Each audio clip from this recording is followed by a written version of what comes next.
Next, Jami Grindatto is the New Mexico Corporate Affairs Director with Intel. He is the recipient of the 1999 Intel Achievement Award and is active in the community and a member of several boards, including the Governor's Business Executives for Education and New Mexico First. Jami and Intel are incredible supporters of education in New Mexico, backing investments in math, science, engineering, technology, professional development, scholarships, and IDEAL. Please help me in welcoming Intel New Mexico's Corporate Affairs Manager, Mr. Jami Grindatto.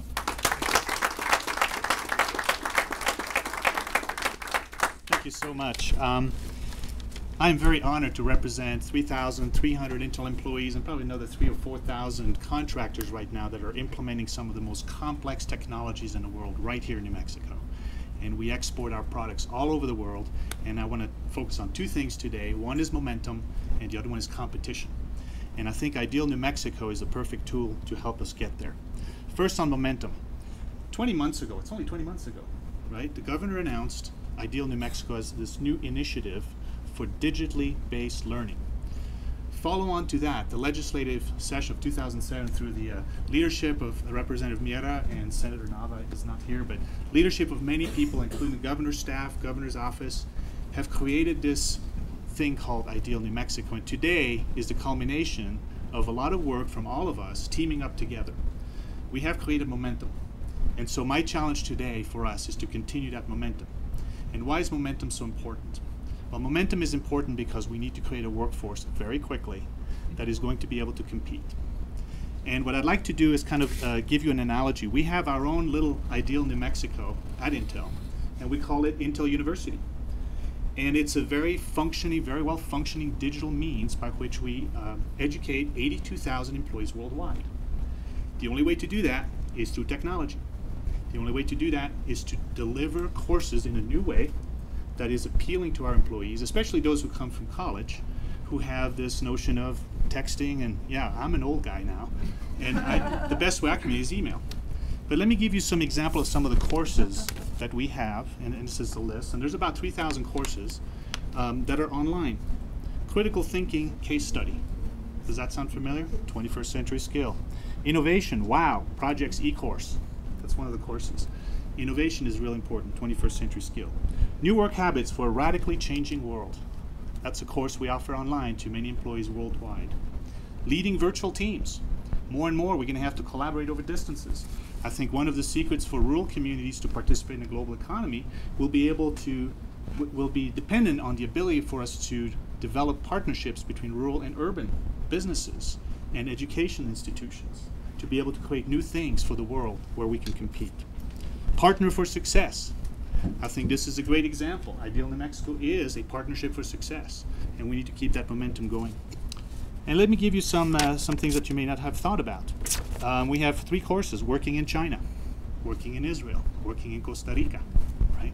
Those are important skills that we have to learn culturally on how we can interact internationally with other countries. And finally, there's of course things that you'll get a kick out of. There's a class called American Accent 1 and American Accent 2. It's English as a second language course, because it turns out that our British friends and frankly foreign employees don't really understand the American accent. I had to learn it. I'm Swiss, and so I have to learn how to speak in English. So those courses are really important so that we can start interacting, right? And finally, there's courses in Japanese, there's courses in French, Mandarin Chinese. And that gets me to the second point. That's competition. And what better way to illustrate competition than the Olympics? If you think about the 2008 Beijing Olympics, I had the privilege of representing my country in 1984 at the Los Angeles Olympics playing basketball for Switzerland. Well, I remember 1984 was the first Olympics where China re-entered the games since 1956 and 58 time frame. Well, at that time, my picture of China was quite different. It was bicycles everywhere. It was huge plazas. It was lots of people with shovels, right?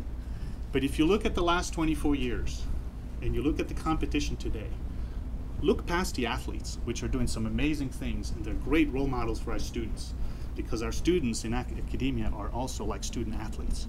They are excelling, and there is a lot of discipline And a lot of things that you do in athletics that you have to apply for math, science, engineering, history, all of these other disciplines. And it's going to be able to reach out to all students, because at Intel we do believe that all students deserve the skills that are necessary to compete in the 21st century. So my encouragement today is to keep the momentum and let's compete, because I know we can win. I know we can make our students successful. And lastly, learning is a lifelong activity. And I really appreciate about the conversations about Ideal New Mexico being available to me, because I need to keep learning. I'm a long way from having learned everything, and I will never get there.